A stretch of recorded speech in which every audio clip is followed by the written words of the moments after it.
Big boss ఈసారి మంచిగానే అనిపిస్తుంది అన్న. కామనర్స్ ఉండడం వల్ల కాస్త ఇంకా కొద్దిగా హైప్ ఎక్కుతుంది బిగ్ బాస్ కూడా. నా ఫేవరెట్ అయితే శ్రీజదమ్ము. ఆమె అసలు స్టార్టింగ్ లోనే ఆమె క్యారెక్టర్ ఏంటో ముందే అర్థమైపోయింది. ఓవర్ గా మాట్లాడుతుంది అని అంటున్నారు, కానీ ఓవర్ గా మాట్లాడడమే ఆమె ప్లస్ పాయింట్ అసలు చెప్పాలంటే. అండ్ టాస్క్లలో కూడా మంచిగా చేస్తుంది. గుడ్డు కోసం కొట్టుకున్నాడు కట్టనది. ఏమోనా, అదే దాని గురించి ఎక్కువ ఐడియా లేదు నాకు. సంజన ఇట్స్ బెటర్, కాస్త మంచిగా ఆడుతుంది. కామనర్స్ మంచిగా ఆడుతున్నారు నాకు అనిపిస్తుంది అందులో అయితే. సెలబ్రిటీస్ అంతా లేదు అనిపిస్తుంది కొద్దిగా, వాళ్ళు అంతగానో ఆడతలేరు. ఇమాన్యుయల్ కాస్త ఎంటర్టైన్మెంట్ లోనే ఉంటున్నారు తప్ప టాస్క్ విషయంలో తక్కువ ఉన్నాడని అనిపిస్తుంది నాకు. ఇమాన్యుయల్ వాళ్ళని ఆడవాళ్ళు మీరు ఆడవాళ్ళతో అని చెప్పి కామెంట్ చేశాడు హరీష్.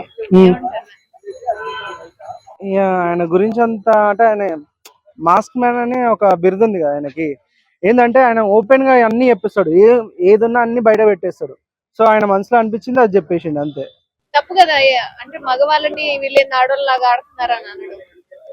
ఆయన మనసులో ఏ అనిపించిందో అది చెప్తారండి. అది ఆయన పాయింట్ ఆఫ్ వ్యూ అని చెప్పిండు.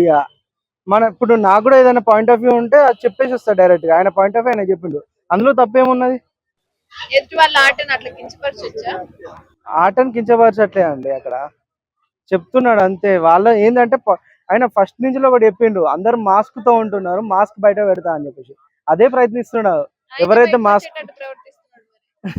ఆయన అంటే ఆయన మేనరిజం అట్లనే ఉంటది, ఏం చేస్తాం మనం, చేంజ్ చేయలేం కదా.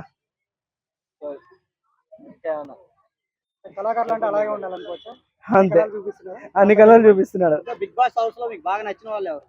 చెప్పా కదా శ్రీజదమ్ము, కామనర్స్ నుంచి సుమన్ శెట్టి ఉన్నాడు.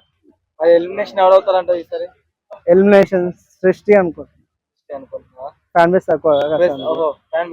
ఇప్పుడు ప్రస్తుతానికి ఇప్పుడు చూసిన దాంట్లో ఎవరు కప్పు గెలుస్తుంటారంటావు?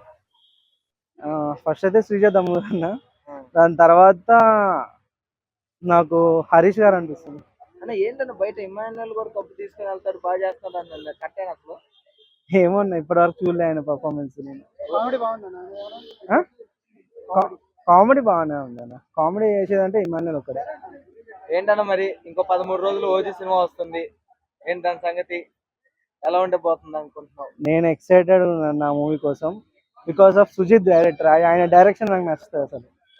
సో ఆయన సాహో లాంటి మూవీ తీసిండు. సాహో ఇట్స్ నాట్ బాలీవుడ్ లెవెల్లో తీసిండు ఆ మూవీ. ఇప్పుడు ఓజీ కూడా అదే రేంజ్ లో ఉంటుందని నేను ఎక్స్పెక్ట్ చేస్తున్నా. సో 200 crores అయితే ఫస్ట్ డే వస్తుందని అనుకుంటున్నా. అంతే. ఆల్రెడీ అమెరికాలో 45,000 టికెట్లు అనేవి సేల్ అయ్యాయండి. మరి ఇప్పుడు ఇక్కడ ఎలా ఉండబోతుంది? ఇక్కడ మాక్సిమం నాకు తెలిసి 3-4 days ముందే మొత్తం హౌస్ఫుల్స్ అయిపోతాయి. టికెట్స్ కూడా దొరకవు నాకు తెలిసి 3-4 days ముందే. నాకు తెలిసి ప్రీ రిలీజ్ మొత్తానికి అయితే ఫస్ట్ డే కన్నా ప్రీమియర్ షో కూడా స్టార్ట్ అయింది అనుకో, ప్రీమియర్ షోస్ కి ఎక్కువ కలెక్షన్స్ వస్తాయని నేను అనుకుంటున్నా. మాస్ లుక్ ఇప్పుడే కదా రావడం, ఓజీలో పవన్ కళ్యాణ్ గారిని అలా చూడడం అంటే మళ్ళీ మనం చూడబోతున్నాం. సో మీ ఎక్సైట్మెంట్ ఎలా ఉంది? సో చాలా బాగుంది, మంచిగా అనిపిస్తుంది. ఇంకా వెయిట్ చేయాలి ఓజీ సినిమా గురించి. నేను కూడా బాగా ఎక్సైట్ అయ్యి చూద్దామనే థాట్ లో ఉన్నా. సాహో ఎక్కువగా ఆడలేదు కదా, మరి ఈ సినిమా కలెక్షన్స్ ఎక్కువ రాబడుతుంది. సాహో ఆడలే అని ఎవరన్నారు అసలు, నాకు అర్థం కావట్లేదు. బాలీవుడ్ లో అయితే మస్తు ఆడింది అది. సాహో ఇక్కడ కూడా ఆడింది. అసలు సాహో ఇక్కడ తెలుగులోనే కలెక్షన్స్ ఎక్కువ వచ్చినాయి అసలు చెప్పాలంటే.